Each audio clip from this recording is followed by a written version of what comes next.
Joining us now on the Wisconsin Sports Radio Network, guest hotline powered by Gruber Law. He is Eric Nehm, Bucks beat writer for The Athletic. Follow him on Twitter at Eric_Nehm. Eric, thanks so much for coming on. I'm sorry we are running behind, but we got sidetracked by Brewers baseball talk. And that, don't worry, though, because we're about to be just Bucks and Packers here for the foreseeable future. So how are we doing, Eric? I wish you were going even longer on the Milwaukee Brewers. That would be great. Really? Oh, I mean, that would mean they would still be in the World Series. Like, if your days yes. were just filled up with Milwaukee Brewers talk, that means they'd still be in the World Series. So that I would prefer that. In a weird way, it's good for the Bucks, though, because now this gives them a runway here to get their season off and going without being ignored. And if we're being honest, you know, in most years of my life living in this area, they are ignored anyhow until the Packer season is done and people don't talk about the Bucks. Have no fear. I'm going to talk about the Bucks. So you're stuck with me. Eric Nehm, I said this going into the break, and I don't think I'm going to be alone on this. I think I'm going to hate the product of what this is going to be for the Milwaukee Bucks. Not that I don't think they can win. Not that I don't think they can be a top 3 or 4 seed. I think that's very possible. What I mean is I am the old guy that hates watching people just jack threes for an entire game. And I understand they made the most threes last year. They were 18th in the basketball. So now this year, we're going to shoot a whole bunch more threes. And hopefully we can make as many as we, had the same percentage as we did last year, shooting more threes. I just don't feel like watching a team shoot 40 or 50 threes, like Boston's, for instance. Oh my God, that's awful. Like, I have no interest in that. I wonder how the fan base will react if it gets to that point where this team is shooting 40 to 45 threes a night, as far as if the fan base is going to like the product. Yeah, I think it's a valid question. I don't think it's something that is going anywhere anytime soon in the NBA. Yeah. This is just kind of how the game is played at this point. Thank you, Golden State. Thank you, Golden State. Appreciate it. And I think with this Bucks team specifically, like, if they're going to have what they hope is, like a top 5 offense, the only way is Giannis doing what Giannis does, where he's the most efficient player at the rim in the entire league. He's the most dominant force at the rim in the entire league. And then everyone else getting up a bunch of threes. Like, that's just like, if you're looking at formulas that make sense for this team offensively, that's about the only one. There's not a whole lot of other ideas that I think with this talent and with this roster is going to lead to a great offense. And I think, to Doc Rivers' credit, they've leaned into it thus far in the preseason. They took 42 threes per game. And I'll tell you something else I don't like. This whole, let's jack a 3 5 seconds into the shot clock. Holy crap. Like, that also is going to drive me nuts, Eric Nehm. Well, get ready for it, because those are the orders. Those are the marching orders for the entire roster.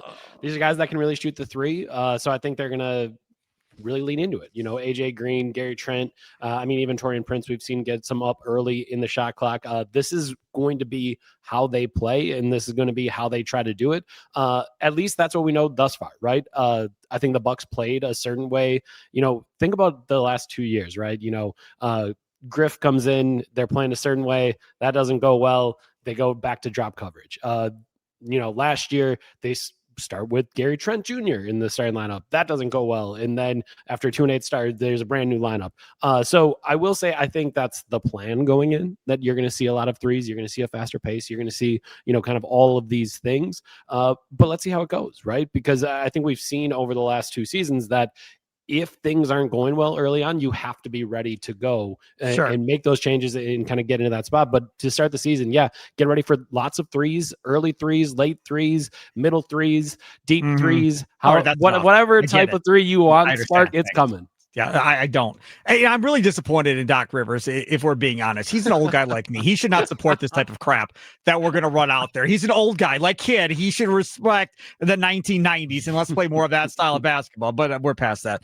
The deal for AJ Green, Charlie Wirtz, my producer, and Charlie Wirtz. I made you one guy. Charlie Hughes and Tommy Wirtz. Our producers over here giving me crap because I saw the AJ Green contract. I'm like, you got to be kidding me. Which is the exact same thing I said about Pat Connaughton. Deals are very similar. It's like $9 million a year, whatever. Making less money than Nate Hobbs. Does that make you feel better? I guess, yes. But what I call AJ Green, Pat Connaughton Jr., right? I mean, aren't they kind of similar type players as far as what they bring on a night in, night out basis? Green hasn't shown that consistency as far as I'm concerned for an entire season shooting the three, just like Connaughton was streaky when he got going. Boy, he could carry you for a couple games or a week or two or whatever. And then when he was off, he was off.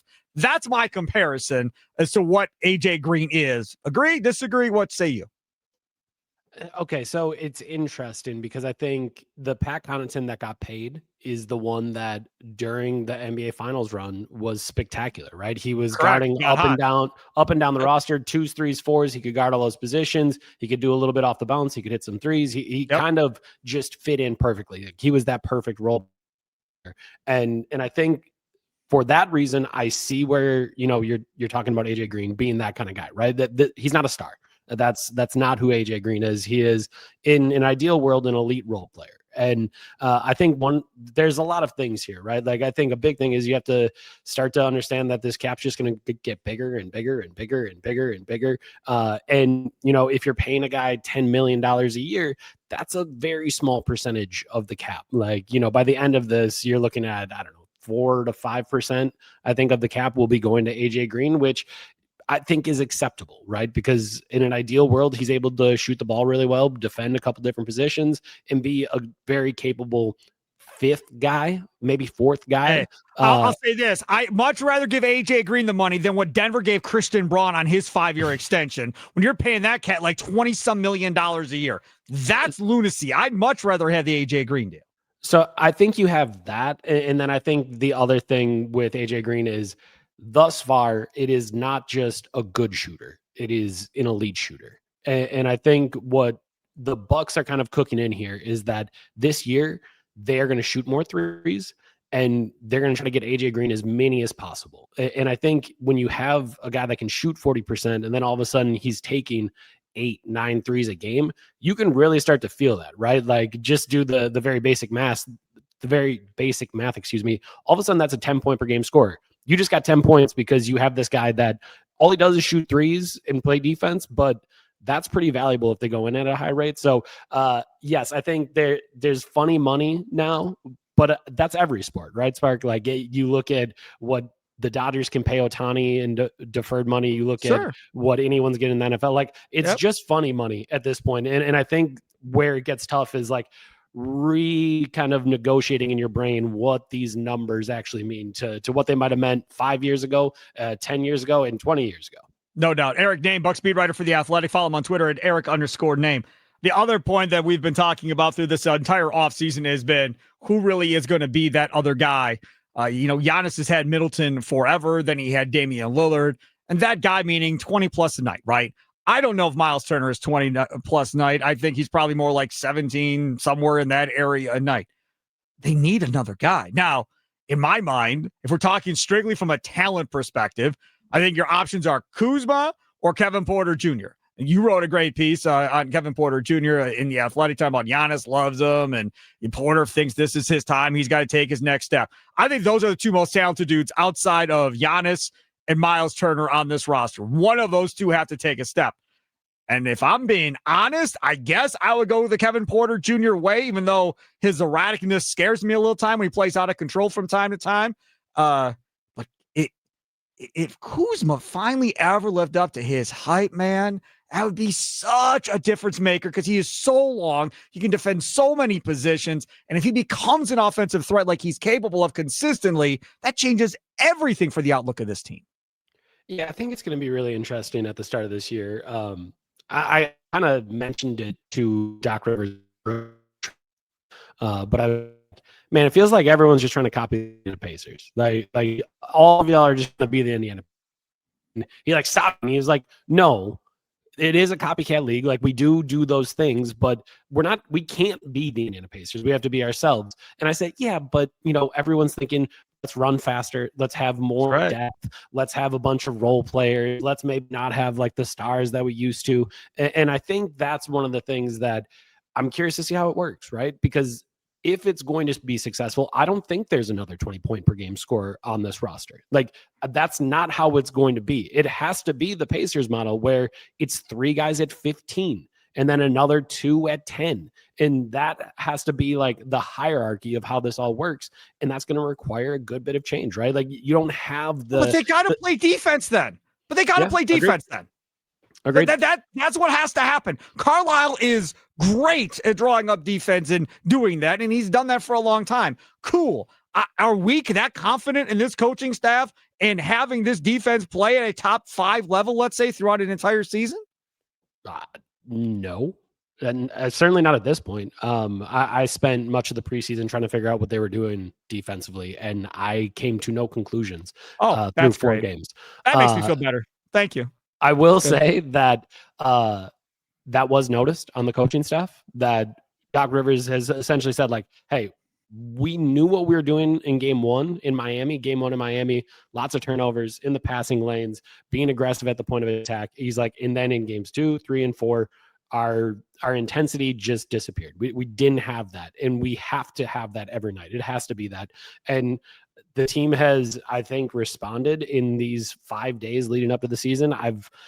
The amount of trash talk and elbows thrown and all that stuff, like in years past, you would hear about, like, let's just get through the preseason. That we get the season healthy. No one go too hard. No one do anything too crazy. We just got to get to the regular season, and then we can all play. That has not been what the last week has been. It has been long practices, hard practices, competition. I mean, the NBA put out one of the clips yesterday that Giannis, Giannis mic'd up. And to me, that's really been the thing. And I know I wrote the article the other day after Sunday's open practice, and, people were like, oh, how low can air go? Like, you're going to write about how hard these guys practice. And it's like, and that is a layup line, is a 30-foot 3-point shooting contest. That is, let's do anything other than play basketball. Honest, pushes Kyle Kuzma into position, gets the ball, ins baseline, elbow into Kuzma's gut. Kuzma grabs him with both arms. He plays through it. Then Bobby Portis hits him with a foul, and he still finishes through it. That's basketball. Like, that is intense basketball. And I think if the Bucks are going to be good, that's what it has to be. It has to be competition every single night. It has to be playing hard every single night. It has to be defense, like you said, every single night. And I think this week has been hopefully a correction, because if it's not, what they were doing defensively in the preseason is not going to cut it. Like, you have to find a way to be better defensively. I don't know if that can be a top 5 defense. I think it probably cannot be, just because you're asking Giannis to do so much offensively. Right. But you have to find a way that, okay, if it is pushing the pace and shooting threes and trying to score a bunch of points, fine. You got a top 5 offense. You need a top 15 defense. And I didn't see it in the preseason, but it does sound like they know that they needed to address that and get a whole lot better defensively. One last one for you. Doc Rivers made mention, I think it was Doc Rivers, made mention of, the decision to move on from Tyler Smith, the decision to move on from Chris Livingston, the Livingston thing. They paid a guy a lot of money not to play, but the other way. So those guys you move on from. You keep Amir Coffey, which I think everybody thought was going to happen when they brought him in. You keep Andre Jackson, I think a lot of people thought was probably going to be gone this offseason. He stays. But what kind of threw me for a loop was, and you were there, so you probably have a better context of what the heck he was talking about. He started talking about character and work ethic and effort, all this stuff. And if I'm an opposing GM and I'm thinking about either one of the 2 guys that just got cut, like, it's going to give me some second thoughts about whether or not I want to pursue either of these kids, because it didn't put him in the best light, even though he wasn't saying it was them necessarily. But when you phrase it that way, it made me wonder, like, what the heck was going on with both of these guys? Yeah, to me, it seemed like he was trying not to offend. Like, it was like, all right, let's just say all these guys have high character, and we were going to have to cut a guy with high character. And, they all had it, but, we were going to have to make a tough decision. It did all sound very political to me. And you can only be so blunt about players. But, Tyler Smith was supposed to be a shooter.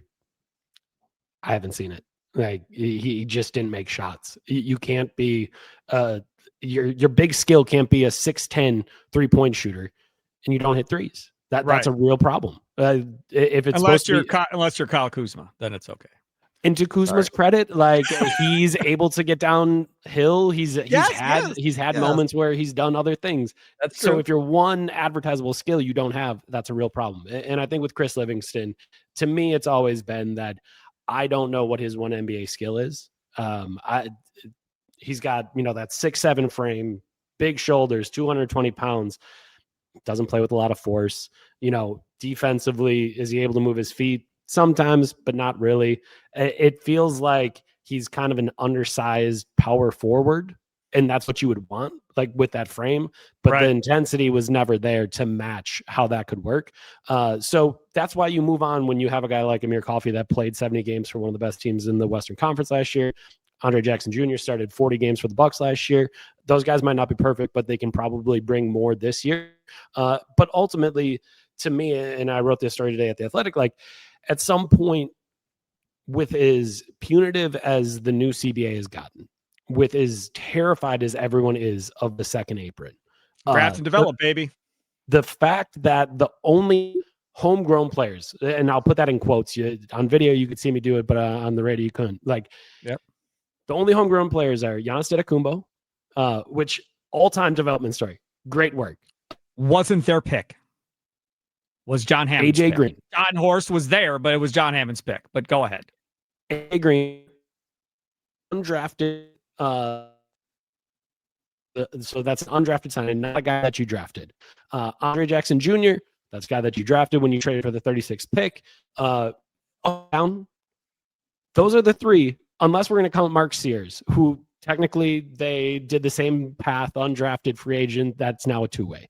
And I do think over the next year, it's going to be important for guys like Kevin Porter Jr., Gary Trent Jr., AJ Green to all take step forwards. But those are guys you're developing that you didn't draft. You just found somewhere else. And that's fine. That's another skill. That's another skill in developing young talent, right? Like being able to assess free agents and pick the right guys or trade for the right guys. That's great. But you do have to hit on some of these draft picks if you're going to have a sustainable future. And, you've kind of gotten to the spot now where you're at the end of the road with, the last guy that was drafted is Andre Jackson Jr. And so that means the last two drafts, nothing on the roster from the last two drafts. And that's really hard to do, especially when you're trying to build this draft and develop kind of system. He's Eric Nehm, Buck speed writer for The Athletic. Follow him on Twitter at Eric_Nehm. Eric, thank you so much for coming on. I appreciate it. Of course. Thanks for having me. There he is on the Wisconsin Sports Radio Network guest hotline, powered by Gruber Law. One call. That's all.